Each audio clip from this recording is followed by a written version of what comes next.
जहर देता तो सबकी नजर में आ जाता।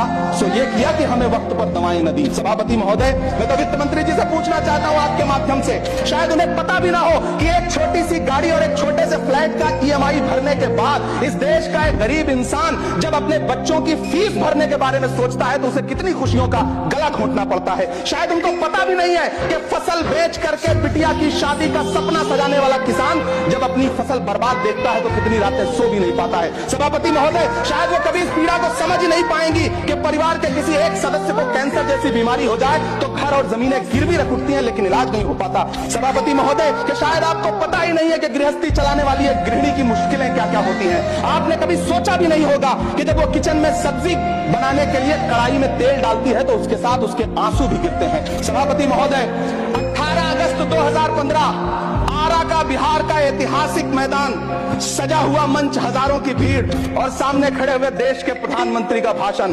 बिहार के भाइयों बहनों, आज मैं बिहार के लिए पैकेज की घोषणा कर रहा हूं। 50,000 करोड़ कर दूं कि ज्यादा कर दूं? अखिलेश भाई, 60,000 करोड़ कर दूं कि ज्यादा कर दूं? 70,000 करोड़ कर दूं कि ज्यादा कर दूं? 80,000 करोड़ कर दूं कि ज्यादा कर दूं? चलो, मैं बिहार को 1.25 लाख करोड़ का पैकेज दे रहा हूं। 10 साल हो गए सभापति महोदय, वही ढाक के 3 पात। बिहार आज भी विकास की बाट जोड़ रहा है। भाषण आज भी प्रधानमंत्री जी के यूट्यूब चैनल पर सुना जा सकता है।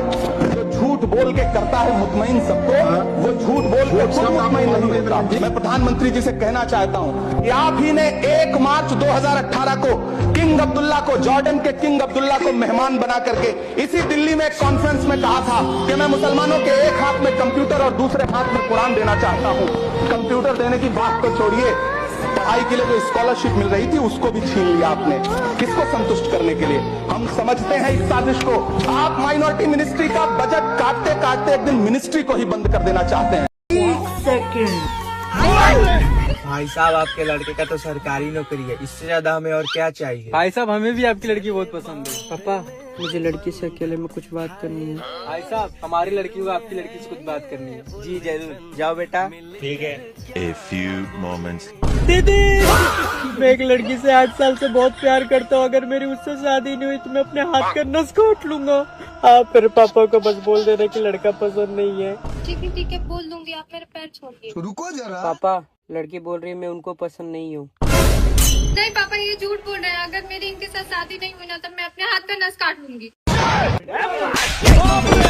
प्रेमी के दादा ना बुझलू प्यारी, संग में हमारा तू कोई गए नारी।